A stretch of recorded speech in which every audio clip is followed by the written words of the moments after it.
எல்லாருக்கும் வணக்கங்க. Welcome to digital Bharathi. So TNPSC group 1 எக்ஸாமில் கீ கவர்மெண்ட் ரிலீஸ் பண்ணியிருக்காங்க.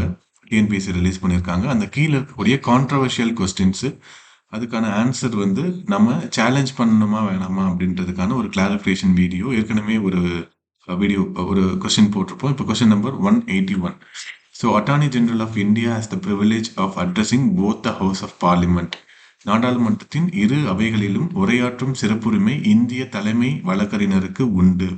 ரீசன் வந்து attorney general enjoys the same privilege immunities as the member of parliament. நாடாளுமன்ற உறுப்பினர்களை போன்றே இந்திய தலைமை வழக்கறிஞரும் சிறப்பு சலுகைகளையும் விலக்களிப்புகளையும் கொண்டுள்ளனர். ஸோ அட்டார்னி ஜெனரல் ஆர்டிகல் 76ல சொல்லியிருப்பாங்க. ஸோ இதில் கலெக்டிவ் அண்டு இண்டிவிஜுவல் ப்ரிவிலேஜ் அப்படின்றது ஆர்டிகல் 105ல சொல்லியிருப்பாங்க. எல்லா பாராளுமன்ற உறுப்பினர்களுக்கும் இந்த உரிமை இருக்கு. இதே உரிமை அட்டார்னி ஜெனரலுக்கும் இருக்கு அப்படின்றத சொல்லியிருக்காங்க. ஸோ என்னன்னா 194 ஸ்டேட் கவர்மெண்ட்ல சொல்லியிருப்பாங்க. ஆர்டிகல் 88ல வந்து என்ன சொல்லியிருப்பாங்க, மினிஸ்டர்ஸ் அப்படின்னு சொல்லியிருப்பாங்க. மினிஸ்டர்ஸ்க்கும் அப்புறம் நம்மளுடைய அட்டார்னி ஜெனரலுக்கும் நம்மளுடைய பாராளுமன்றத்தில் உரை நிகழ்த்துவதற்கான உரிமை இருக்கு அப்படின்றத சொல்லியிருப்பாங்க. ஸோ இப்போ இந்த கொஸ்டினுக்கான ஆன்சர் இவங்க கொடுத்துருக்கிறது வந்து எக்ஸ்பிளனேஷன் வந்து நாட் கரெக்ட் அப்படின்னு சொல்லியிருக்காங்க. ஸோ இவங்க கொடுத்துருக்க கீழே இருக்கிற ப்ரிவிலேஜ் வந்து அவங்களுடைய தனி மற்றும் கூட்டாக சேர்ந்திருக்கக்கூடிய சலுகைகள். இப்ப தனி உரிமைகள் அப்படின்னு பாத்தீங்கன்னா, இண்டிவிஜுவல் ப்ரிவிலேஜ் அப்படின்னு பாத்தீங்கன்னா அவங்கள அரெஸ்ட் பண்ண முடியாது சிவில் வழக்குகள்ல. ஸோ இது மாதிரி சில விலக்குகள்லாம் இருக்கும். இது மாதிரி கலெக்டிவ் அப்படின்னா அவங்க கூட்டாக சேர்ந்து ஒரு அறிக்கையை வெளியிடலாம், அவையில இருந்து யாரையாவது வெளியே அனுப்பலாம். இதெல்லாம் வந்து கூட்டாக சேர்ந்து இருக்கக்கூடிய அவங்களுடைய ப்ரிவிலேஜஸ். இந்த உரிமை வந்து அட்டார்னி ஜெனரலுக்கும் இருக்கு.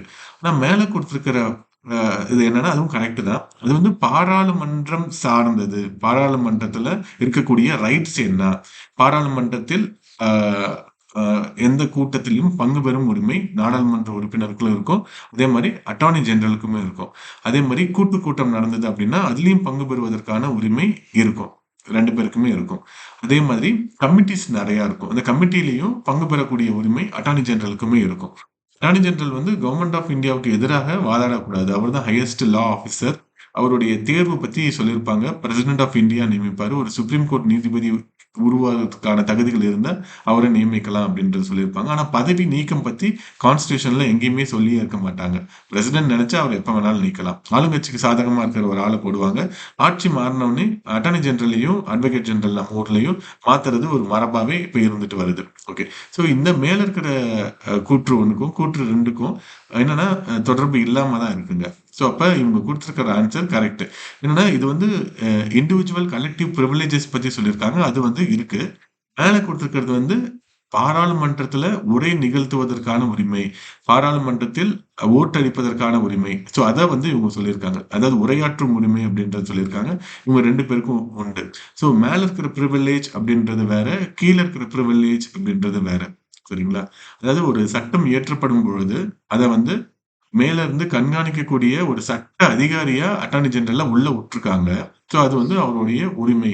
ஆனா ஓட்டளிக்கும் உரிமை கிடையாது. பாராளுமன்ற உறுப்பினர்களுக்கு மட்டும் தான் இருக்கும் அப்படின்றத சொல்லியிருக்காங்க. ஓகே. ஸோ இப்ப மேல இருக்கிறதுக்கும் கீழ இருக்கிறதுக்கும் சம்பந்தம் கிடையாது. ஆனா ரெண்டுமே சரி. அப்ப இவங்க கொடுத்திருக்கிற ஆப்ஷன் டி அப்படின்றது கரெக்ட்டுங்க.